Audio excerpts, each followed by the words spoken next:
नाशिक महानगरपालिकेसाठी देखील आतापासूनच ऐन हिवाळ्यामध्ये राजकीय वातावरण मात्र चांगलेच तापलेले आहे। यामध्येच नागरिकांच्या अनेक अपेक्षा या भावी नगरसेवकांकडून आहेत, तर विद्यार्थिनींनी देखील आता राजकीय नेत्यांकडून काही अपेक्षा देखील व्यक्त केलेल्या आहेत। यासोबतच स्पर्धा परीक्षेसाठी लागणाऱ्या सोयी सुविधा पुरवण्याची मागणी इथल्या विद्यार्थ्यांनी केलेली आहे। जाणून घेऊयात।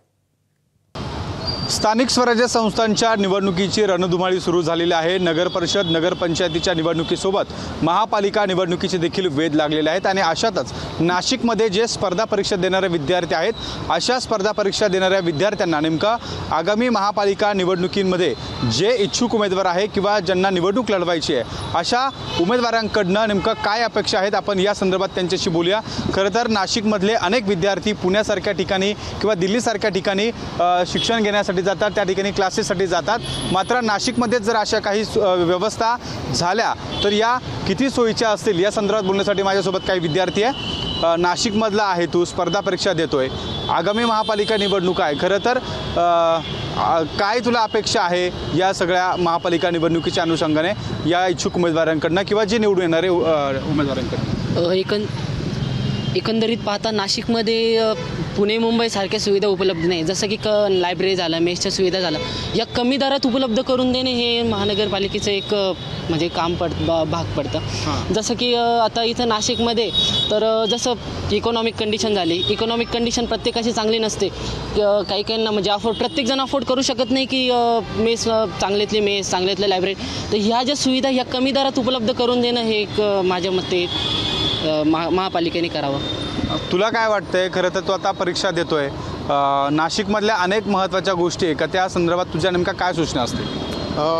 पहिले तर जे स्थानिक स्वराज्य संस्थेच्या ज्या निवडणुका ज्या आगामी येऊ ठेवलेल्या आहेत, यांच्यावर होणारा जो खर्च आहे किंवा पुढे आलेला आपला सिंहस्थ कुंभमेळा आहे त्याच्यावरती होणारा खर्च आहे, हा खर्च सत्कारणी लागला पाहिजे, माझं पहिले हे म्हणणं आहे। जो आपला खर्च आहे तो तुम्ही राजकीय दृष्ट्या न बघता आणि समाजाच्या कल्याणाने जर आम्ही स्पर्धा परीक्षेच्या विद्यार्थी आम्ही या गोष्टींकडे समजू शकतो की हा खर्च झालाच पाहिजे, जो योग्य आहे त्याच्याकडे लक्ष दिला पाहिजे। बऱ्याचशा ज्या गोयी आहे, ज्या सुविधा आहे, त्या नाशिकमध्ये त्यांची कुठेतरी कमतरता भासते आम्हाला।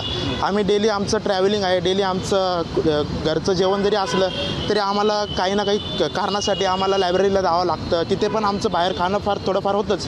पण जी डेव्हलपमेंट आम्हाला जी गरजेची आहे नाशिकमध्ये, जी पाहिजे, जी नाशिकमध्ये त्याच्यासाठी पोटेन्शियल आहे, ती आम्हाला इथं दिसत नाही आहे। आणि सर्वांना बाहेर जाणं, मुंबईमध्ये जाणं, पुण्यामध्ये जाणं, दिल्लीमध्ये जाणं कोणालाही परवडत नाही। आणि माझ्यासोबत काही तरुणी देखील आहेत। तुला काय वाटतंय, तू परीक्षा देते, कशा पद्धतीने या निवडणुकींच्या संदर्भात जे निवडणूक लढणार आहेत त्याच्याकडनं तू नेमकं काय अपेक्षा ठेवून आहे? माझी अशी अपेक्षा आहे की मी बसने नेहमी ट्रॅव्हल करते। ऑलरेडी सरकारने महिलांना काही आरक्षित जागा ठेवलेल्या आहे सीटच्या संदर्भात, पण बसेसची कमतरता असल्यामुळे असं होतं की काही वेळेस बस इतकी फुल असते। आता त्र्यंबकला कुंभमेळा भरणार आहे तर बस खूप फुल असते, तर काही स्टॉप बस घेत नाही। त्याच्यामुळे कसं असतं, आमचं शेड्यूल असतो, टायमिंगचा अभ्यासाचा काही शेड्यूल असतो, तर तो खूप डिस्टर्ब होऊन जातो।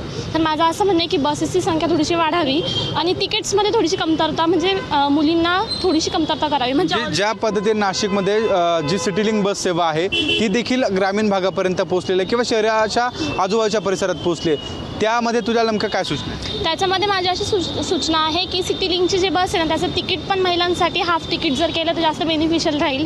जसं राज्य सरकारचं ऑलरेडी स्त्रियांसाठी हाफ तिकीट आहेच, पण मग सिटी लिंकच्या बसमध्ये पण करण्यात यावं, कारण त्याच्यामध्ये स्टुडंट्सचा, आमच्यासारख्या स्टुडंट्सचा 2 ते 3 हजार रुपये महिन्याला खर्च त्यातच जातो। बाकी बुक्स वगैरे, क्लासेसची फी, तर आम्हाला ते सोयीस्कर होत नाही। मग त्याच्यामध्ये माझं असं म्हणणं आहे की बसेसमध्ये पण जर थोडीशी कमतरता केली लेडीजसाठी तर ते बरं होईल। तुला काय वाटतं? कारण अभ्यासिकांमध्ये तू अभ्यास करते, कम्फर्ट झोन असतं का? कारण अनेक ठिकाणी आपण बघतोय का स्वतंत्र महिलांच्या काही त्या ठिकाणी रूम्स असतात, त्या ठिकाणी अभ्यासासाठी त्यांना जागा उपलब्ध करून दिल्या जातात, अशा वेळी तुला नेमकं काय वाटतं, स्वतंत्र असावं? मला असं वाटतंय की मुलींसाठी स्वतंत्र लायब्ररी सरकारने काढली पाहिजे, महानगरपालिकेने त्याच्यासाठी फंड दिला पाहिजे आणि मुलींची सेफ्टी ही खूप गरजेची आहे, जी आजकाल मिळत नाही मुलींना। त्याच्यामुळे मला असं वाटतं की सेपरेट लायब्ररी त्यांच्यासाठी ठेवली पाहिजे आणि तिथे एक म्हणजे एक वॉचमन किंवा अशी लेडी वॉचमन ठेवला पाहिजे की ज्याच्याने मुलींची सेफ्टी चांगली राहील आणि जास्त वेळ मुलींना अभ्यास करता येईल. ज्याच्याने तुला असं म्हणायचं की स्वतंत्र मुलींसाठी त्या ठिकाणी वसतिगृह किंवा अभ्यासिका बांधली पाहिजे. माझ्यासोबत आणखी काही तरुणी आहेत.